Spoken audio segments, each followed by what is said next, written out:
this opportunity. I'm from East Lancashire Chamber of Commerce, part of the Chamber Low Carbon programme. I've come across with Omina, who's there taking pictures of me. I don't know why. Just social media. Who's an energy environmental advisor.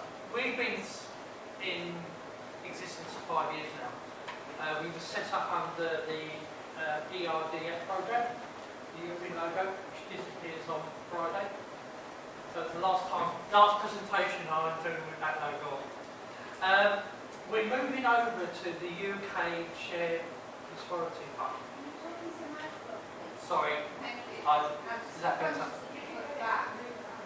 Oh, can I? It's singer. No, that's fine. I'll stand in now. I thought I could have enough voice. Apologise for that. So as I said, we've been here for 5 years now. We've been helping a lot of businesses, SMEs, which was what we were targeted in Lancashire. The programme now goes to by local authorities. So we'll be working with potentially 14 local authorities. And I'm pleased to say that Burnley, Pendle, Rosendale have signed up for our support services, so we can offer to everyone in this room, which is very good. We start the slides, John. Thank you. So, what's going on? We see it on the news every day, and it is a matter of survival. It is how do I reduce my energy bills? How do I reduce the costs, and therefore I can survive whether you're non-for-profit or not-for-profit. It's a big impact on your turnover, your revenue. So it's also we need to change the behaviours of the way people. I don't know if any of you have got children at home. You probably go around, switch every single light on. I keep wandering, don't I? I'll be like Tom Jones now. If you go and switch the lights on every single night and you go around switching the lights off, so it's costing this, or the doors open, the heating's on, all that kind of thing. So it's how do we enact them behaviour changes?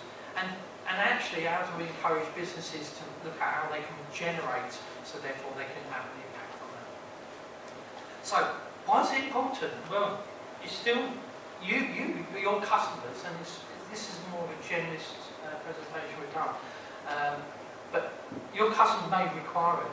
If you provide service to a large organisation, they may start asking for your carbon footprint. They want to know what your impact is because they've got to report on it themselves. Finances and insurances now looking at businesses that are greener and they're willing to put the money and invest in these businesses. So that's coming through. So if you're seeking funding or if you need funding, you're more attractive if you've got a carbon plan or you don't. And if you supply the public sector anything, carbon reduction plans will be coming.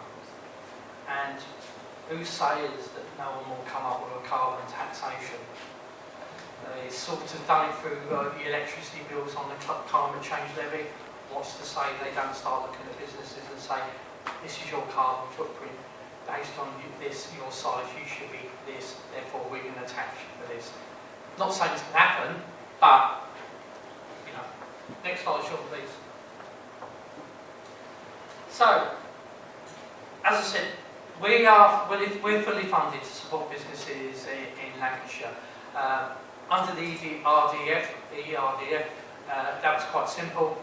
Under the UK Shared Prosperity Fund, it's now all the monies, the levelling up fund is being given to the local authorities. So we've, through my CEO Miranda, we've signed up at the moment 9 out of 14. The others are just coming through, but I can say for your area, yes, so we can help you. Yes, we can look at small, medium enterprises, but also look at charities and social enterprises, anywhere that's got to deal with you. So we can come and visit your premises and we can identify ways how to reduce your energy bills or give you the pathway to a carbon net zero.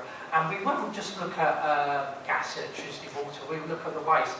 And part of the carbon plan is we also indicate what you've done, and so the steps that you've made as well, but how you can do the next sort of steps as well.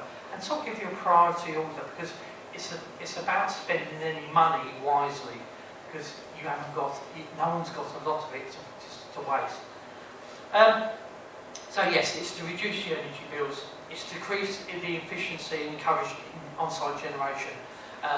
If you're in a position to put solar panels on, it pays for your electricity. Not at night, but it does during the day when the sun shines.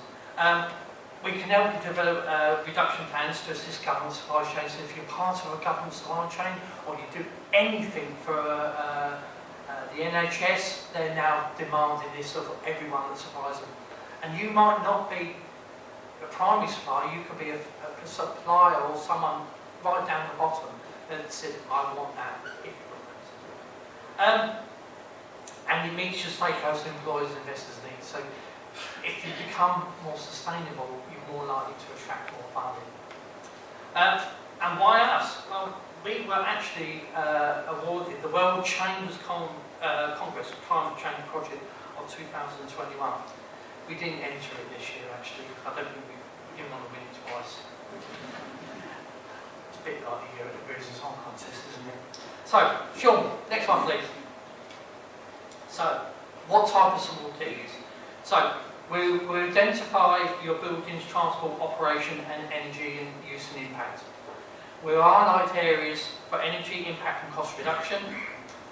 We do an on-site review, so it's assessment of your operational practices, renewable technology feasibility. So if you can get solar, we'll tell you can get solar. But if you can get a wind turbine, we'll tell you can get a wind turbine, or we utilise a water bar. It all depends on where you are, what you're situated, and what type of buildings you operate out of. 9 times out of 10, the most things will be get the building wind and weather tight. Look at LED as opposed to halogen, solar panels if you can afford it. There are new micro systems coming now for small premises, so you don't have to have the vast arrays. There's more operators coming in and actually got small plug-in systems. It's becoming that technology. We look at your waste and resource, so therefore what is being wasted, how it's being wasted, is a different way, so it's a way to segregate waste. But the key, I think, is training skills. I'll give a perfect example of this. I helped the business look at its waste, and they've done segmentation, they segmented it all that, and there's the cardboard, there's the paper, there's the plastic. So I said, where does that go? Oh, the cleaners come in and take their bags and they put it on that loading bay. Okay, who picks that loading bay? Don't know, it's gone every morning. So I come in the morning, guy from the warehouse comes, picks up the bags, where'd you go with that? Oh, I put it with the generators. So, what was happening was the whole business was segregating and separating it, and they were all put in just the generator landfill. Because no one had thought through the process, and that's about training, it's about skills, and it's about mindset.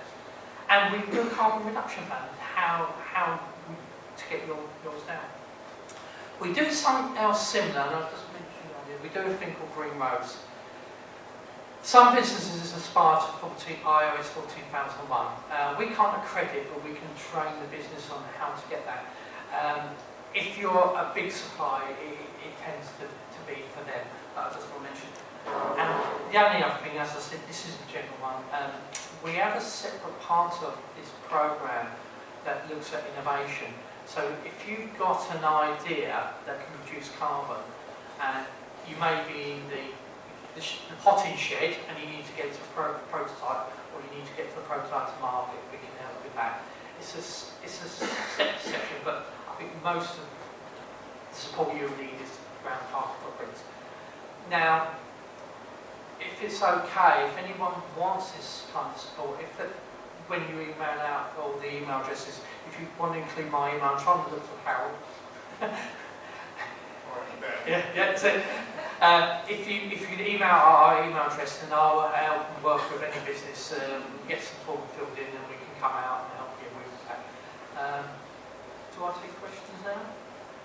Yeah, I'm happy for any questions from anyone. I do apologise for being a Tom Jones. Oh, I don't look like him now. I do say now. Anything, anyone?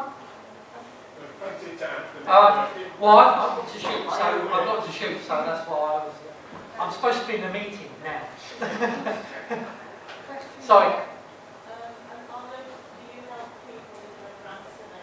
Yes. Sorry. Yeah. Sorry about that. Yeah. grant funding is normally coming through the local authorities now as part of the UK Shared Prosperity Fund. There will be probably some council-wide ones and there will be some government ones. If there's something in your area at that point in time when we come, we will let you know. Simple as that. And to give an example, I actually work with Rosendale Borough Council who have got a small grant pot. Well, it's a fair sized pot. And I actually do work with businesses and do the grant application for them.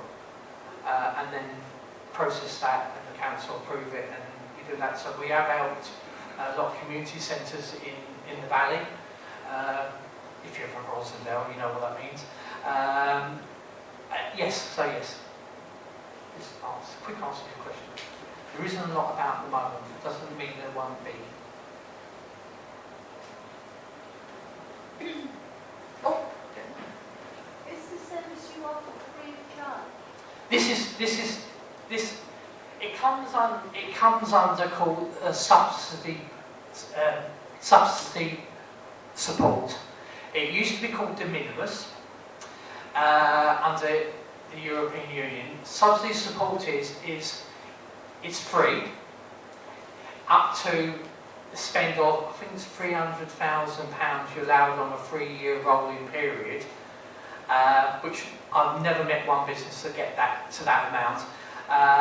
But yes, for anyone sitting in here, without 99.99% say it will be totally free to you, or funded. Got to be careful with the terminology. I'm only based at Junction 7 on the M65 at the Chamber, so if anyone wants to pop along or wants to discuss anything further or has anything particular that think is different, then we're quite happy to help with that as well. But if Carol will send out my email address to everyone at the end, then if you want to make contact, we can arrange someone to come along and do a visit. All right? Thank you. Enjoy the rest of your day.